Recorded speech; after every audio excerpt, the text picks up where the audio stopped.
The red dust swirled outside the glass dome of Mars colony, soft and constant, like an old memory that wouldn't fade.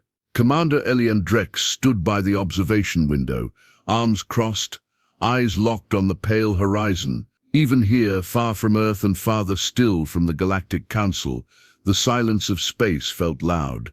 It had been 4 years since Earth had left the Council, 4 years since Elian had stood in the Grand Hall of Etherian, defending humanity's right to speak, to lead, to be heard, but no one had listened. Humans were called unpredictable, emotional, too aggressive, so they had walked away. The Council didn't stop them. Now the galaxy was tearing itself apart. A soft chime echoed through the room. Elian turned as his personal AI assistant, a hovering sphere named ARA, drifted into view. "You have a message," ARA said, her voice smooth and calm. "From who?" Elian asked without turning. "Encrypted. Origin Virelin." From an old contact, Counselor Naira of the Aurelin. Elian finally turned, a frown deepening on his face. Naira had been one of the few council members who respected Earth. She had fought beside him during negotiations, even when her own species, the Aurelin, had chosen silence over support. "Play it," he said. The lights dimmed slightly as a holographic image of Naira appeared. Her lavender skin and silver eyes flickered in the projection. "Elian," she began, her voice low and urgent. "The Council is in crisis. Systems are breaking alliances. Trade routes are under attack. High Chancellor Vex Tharn is tightening his grip, and many believe he's orchestrating the instability to centralize power. I fear what's coming. You must return to Etherian. They won't listen to me, but they might listen to you." The message ended. Silence followed. Elian sat down slowly. "They didn't want Earth," he muttered. "Now they want a savior." "Her words carry weight," ARA said. "You've warned them before. Maybe now they're ready to hear it." He ran a hand through his short black hair, thinking. He had given everything to the Council, his years, his energy, his loyalty, and in the end they had cast humanity aside, like a broken tool. But if Naira was right, if Vex Tharn was using the crisis to seize control, the entire galaxy could fall into war. Billions of lives, hundreds of systems. No one would be safe. He stood and walked to the center of the room, activating the wall screen. A star map shimmered into view. Thousands of glowing dots, systems across the galaxy connected like veins. All of them once tied together by the Council. Now many blinked red. Distress signals, emergency shutdowns, military buildups. "I'll need access to an off-grid ship," Elian said finally. "You still have clearance," ARA replied. "I can arrange transport within the hour, and I'll need allies. Naira for one, maybe others. Anyone still sane?" "There are a few," ARA said, "but not many." Elian exhaled slowly. "Then we start there." As the Martian night settled outside, he packed what little he needed.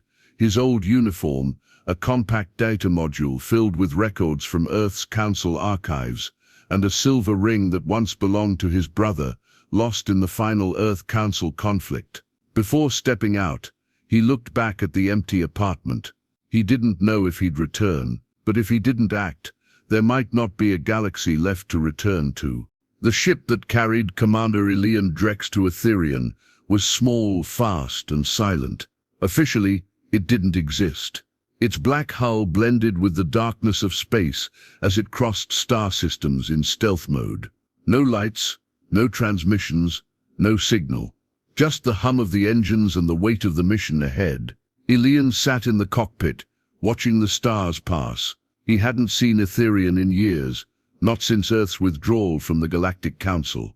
He remembered the last time clearly, the tall marble halls, the cold stares from alien leaders, and the silence when he spoke for humanity. They had already made their decision back then. Now they needed him. Ara hovered beside him, scanning data feeds. No sign of patrols. Virelin airspace is quiet for now. Elian nodded. "They don't see us coming. That's good. You're not returning as a representative of Earth." Ara reminded him, Are you sure they'll even let you in? They'll let me in, Elian said. They're desperate. As the ship approached Etherian, the station came into view, huge and majestic, still shining with lights and energy. The ring-like structure rotated slowly, its three main towers rising high above the docking bays. It was once the heart of galactic unity. Now it was full of tension and distrust. Elian's ship sent an old diplomatic clearance code. For a moment there was silence. Then a cold voice replied, "Clearance accepted. Docking Bay 17. You are being watched." The ship docked smoothly. Elian stepped out into the metal halls of Etherian, wearing a plain grey uniform.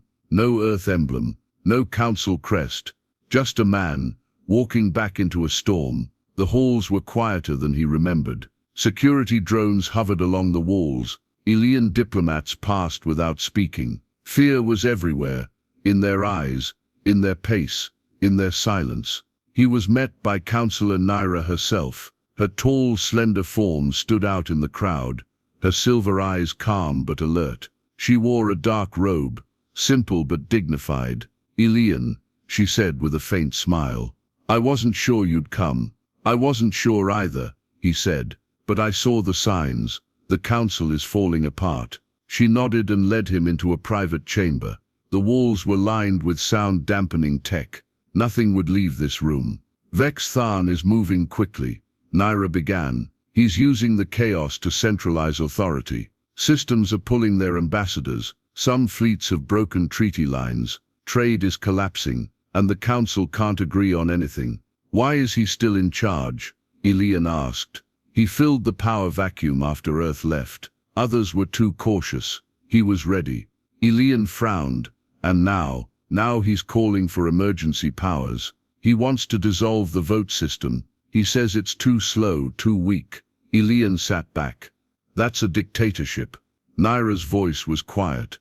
"Yes." A door opened. Two more councillors entered, one from the aquatic world of Drenha, the other from the desert colonies of Zephyr Prime. Both looked wary but curious. "Elian Drex," said the Drenha ambassador, his voice like bubbling water. "You're not welcome here.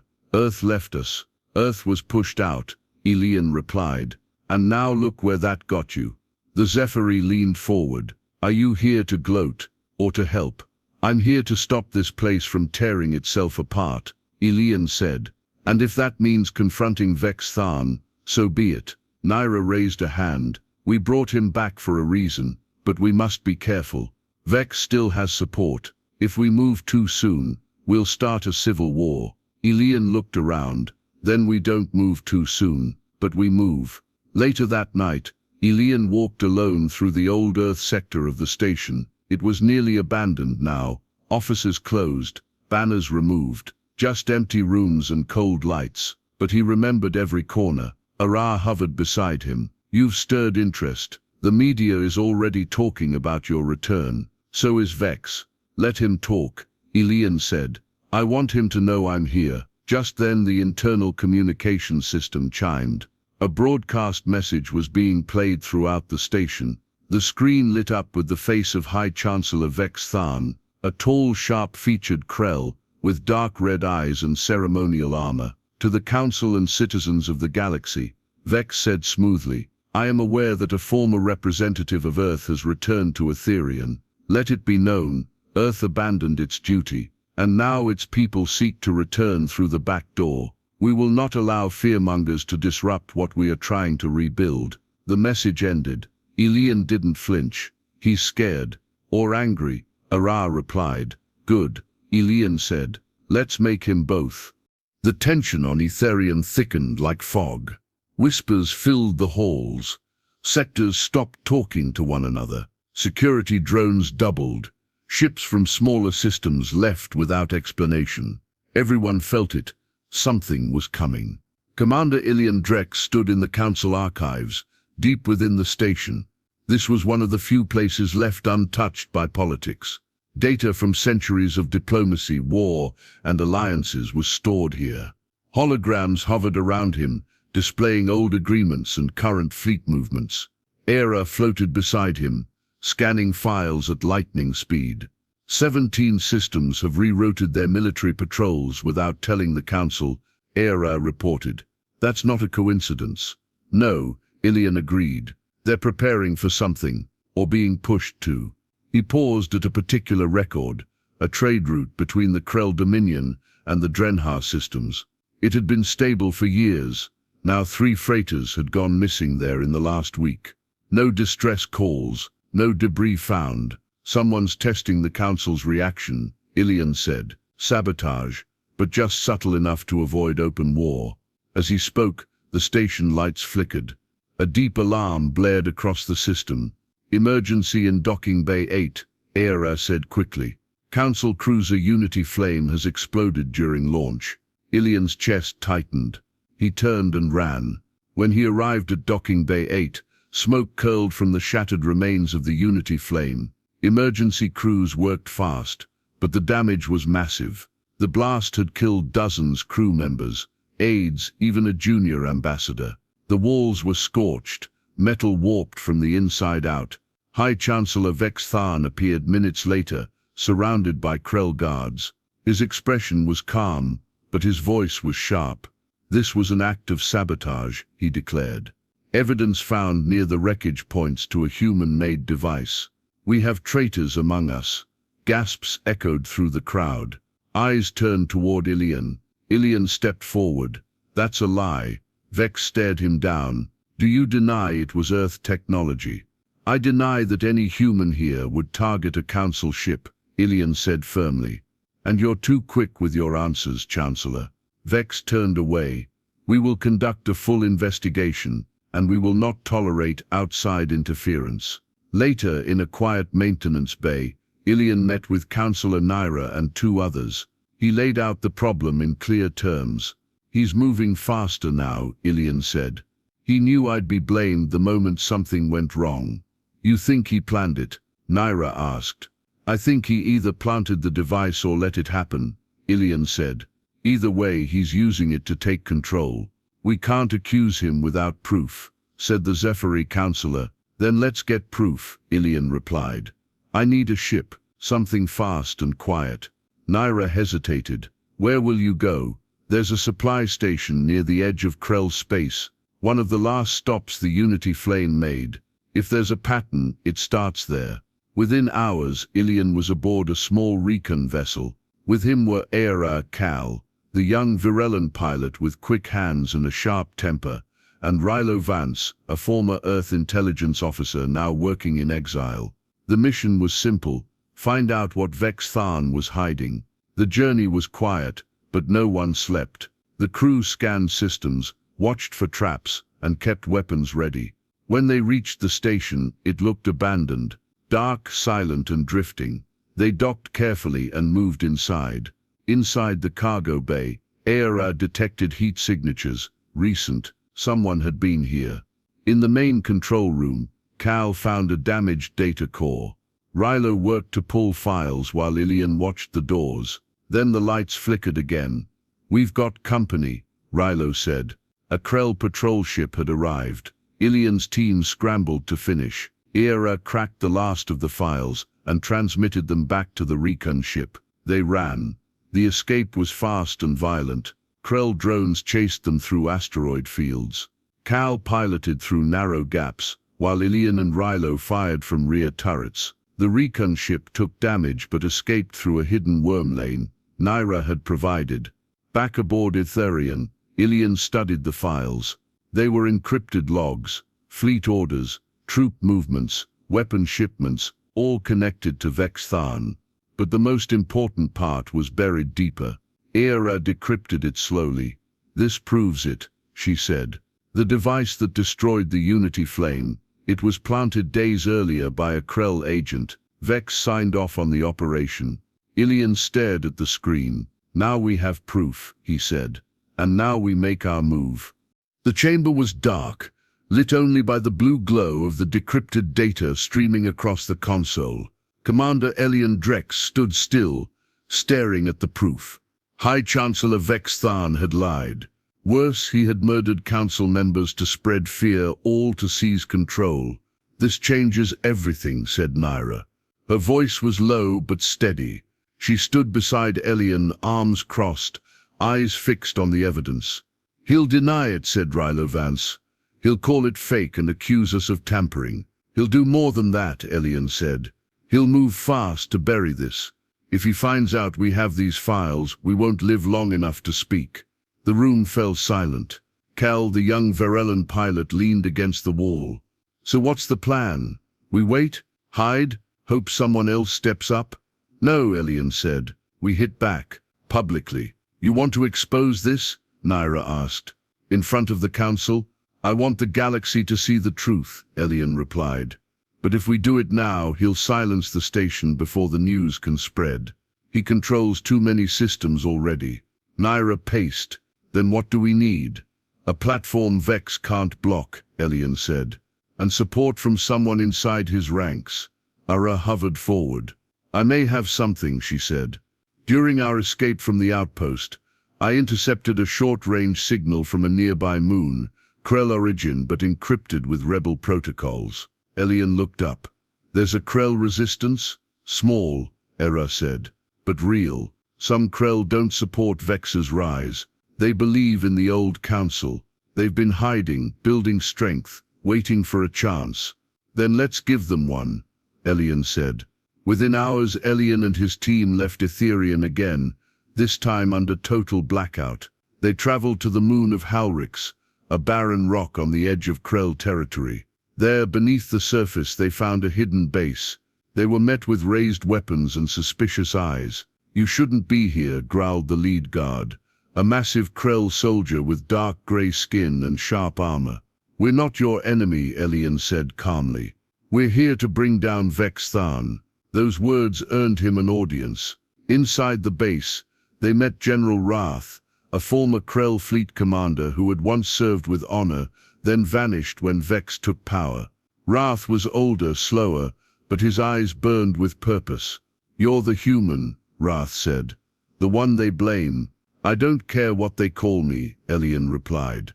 "I'm here with proof. Vex destroyed the Unity Flame and framed humans to scare the Council into submission." Wrath studied the data. His expression didn't change, but something in his stance shifted.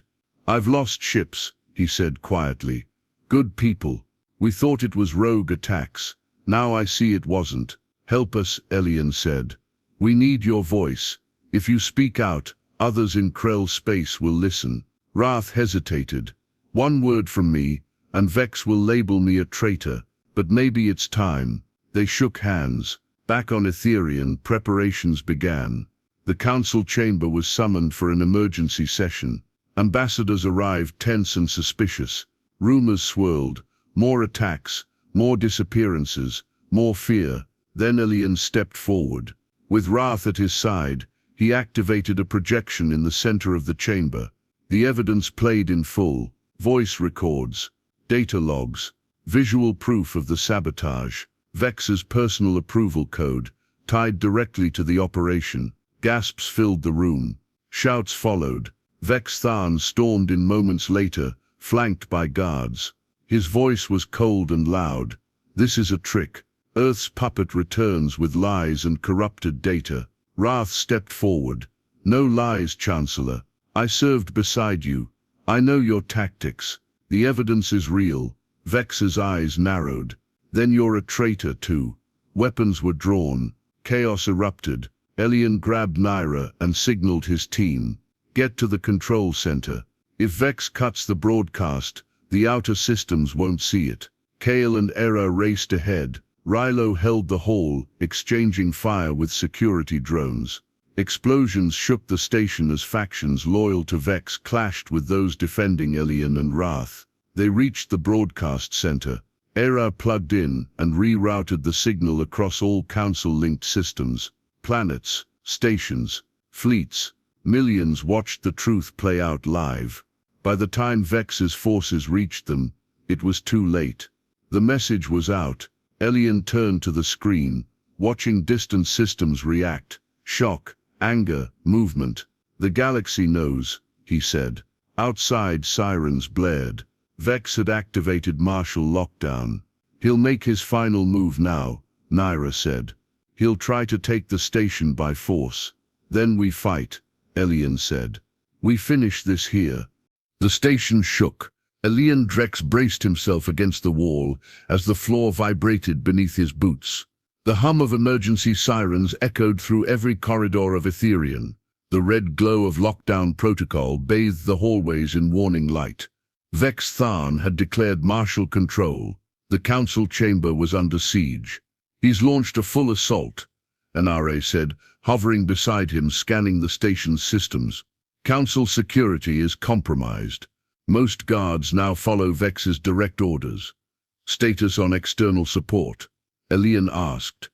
None, Era replied. Communications are jammed. We're cut off. Rilo Vance came sprinting around the corner, plasma rifle in hand, face covered in sweat. Vex's forces are moving toward the central core. They want the power systems. If they take control, they can seal the entire station and purge us. Elian nodded. We won't let them. Behind him, Naira and General Wrath stepped into view. The old Krell soldier was already barking orders into his wrist communicator, summoning what allies he had in secret. I've got a few squads loyal to the old command, Wrath said, but we're outnumbered. Elian looked to Naira. What about council defense codes? They're outdated, she replied. Vex changed everything last cycle. Only way to stop him now is to cut him off from the command center entirely. Then we hit the control deck, Elian said. If we hold it, we hold Etherian. The plan was dangerous. A direct assault on the station's control deck meant moving through hostile territory, corridors now guarded by Krell soldiers, automated drones and surveillance AI loyal to Vex. Cal, the young Virellan pilot, met the team near Dock 6 with a squad of volunteers from the neutral sectors, small races tired of being pushed aside. He carried a rifle nearly his size, eyes wide with fear but full of courage. I've sealed off Deck 9 behind us, Cal reported. We won't get backup, but we also won't be flanked. Good, Elian said. Let's move. They advanced slowly, room by room. Blaster fire erupted at each turn. Smoke filled the air, and the sound of metal scraping against metal echoed with every movement. The defenders wore dark armor, marked with Vex's crest. They fought without mercy. Elian led the charge, precise and steady. He moved like a soldier again, despite the years away from the battlefield. Rilo flanked him, sharp-eyed and deadly. Wrath took the rear, his heavy cannon clearing the path when the team was pinned. The closer they got to the control deck, the heavier the resistance. We've got a problem, Era said as they paused behind a sealed blast door. This next hall is locked down and rigged with automated defense turrets. Can we disable them? Elian asked. I can try, Era replied, but I'll need to be exposed for at least 30 seconds. That's too long, Cal said. We'll be fried before she finishes. Elian turned to Naira. We need a distraction. I'll do it, Cal said before she could answer.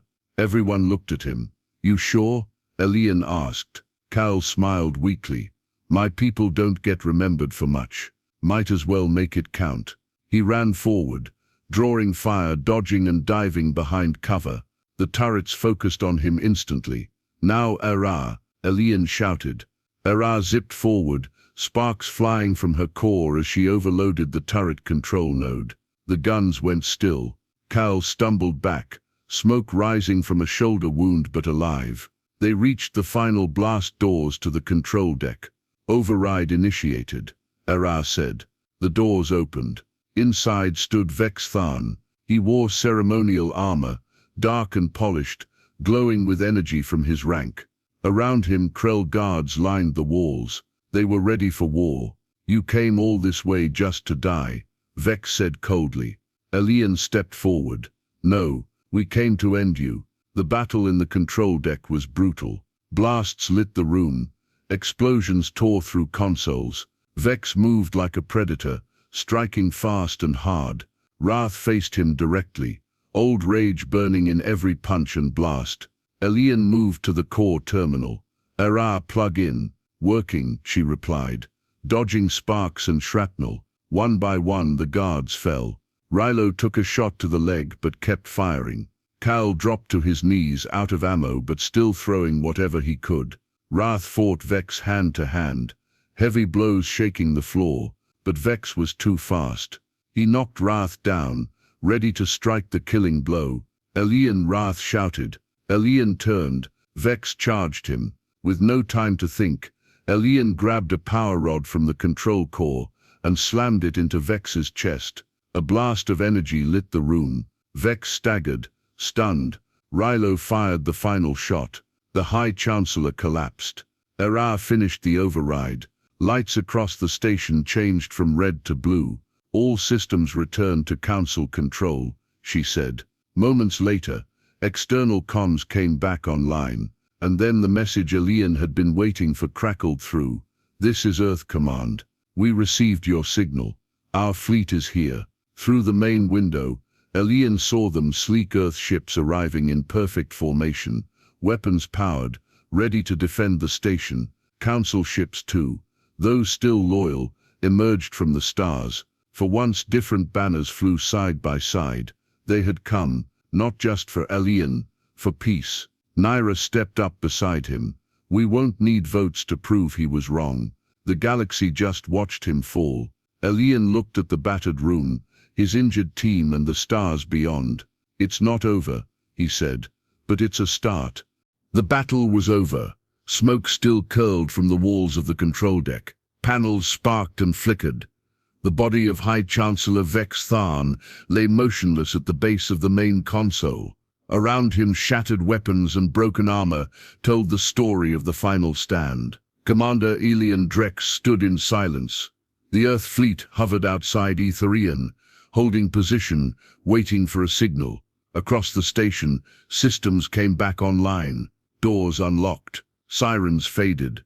Light shifted from emergency red to a soft white blue, the color of peace. Relo Vance sat slumped near a wall, his leg bandaged but bleeding. Is it done?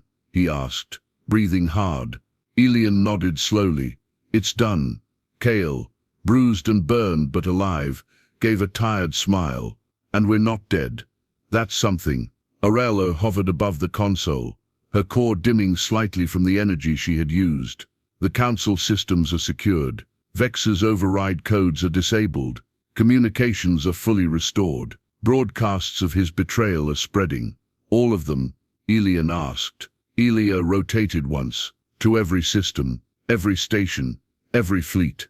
The galaxy knows. General Wrath stepped forward. He looked at Vex's body, then at Elian. You did what we couldn't. You brought the truth to light. Now the real work begins. Council members began returning to the chamber. Those who had fled during the chaos, those who had stayed hidden, waiting for the dust to settle. Their expressions were mixed. Shame, respect, fear and hope. Naira stepped onto the central platform. Her voice rang clear. Chancellor Vex Tharn is dead. His crimes are exposed. His command is broken. But the Council is not gone. We will rebuild not under fear, but under unity. Elian turned to leave, but Naira stopped him. You should speak. He hesitated, then stepped onto the platform. The room quieted. When Earth left the Council, Elian began. It wasn't because we gave up. It was because we were ignored, treated like a threat, treated like outsiders. But we were part of this galaxy. We still are. He paused. When you pushed us away, everything started to break. Not because we were better, but because we were part of the balance. Every species, every system matters. No one voice should silence the others. That's what Vex tried to do, and that's why he failed. He looked around the chamber. This council can work, but not like before. Not with fear, not with silence, with honesty, with equal voices, and with people willing to protect each other, even if they don't always agree. No one spoke, but many nodded. Wrath stepped beside him. The Krell people will support this. The old ways must return, ways of honor and shared power. The Drenhauer ambassador, once silent, rose slowly, and so will we. We see now what silence cost us. Elian stepped down from the platform. Naira approached him again. You could lead the council, she said. You've earned it. He shook his head. No, I'm not here to rule. I'm here to restore, let others lead. People like you, like Wrath, like the ones who stayed when things got hard. Naira smiled. Then what will you do? Elian looked up through the glass ceiling, at the stars beyond. Go home, maybe rest, maybe advise, but I'll be watching, because peace needs more than words. It needs guardians. Kale limped beside him. So that's it? We saved the galaxy. For now, Elian said, but the galaxy doesn't stay saved. It needs work. It always needs work. Outside, ships began returning to normal routes. Messages of unity and renewal spread across systems. The word was spreading fast. The Council had survived, and Earth, long absent, was back. This time, not as outsiders, but as equals. As Elian walked through the halls of Etherian one last time, he saw people talking again. Different species, different uniforms, not yelling, not fighting, talking. He stepped onto his transport, Elia following quietly. As the ship lifted from the docking bay, he looked back at the station. It wasn't perfect. It was damaged, uncertain, and fragile, but it was alive, and it had a chance.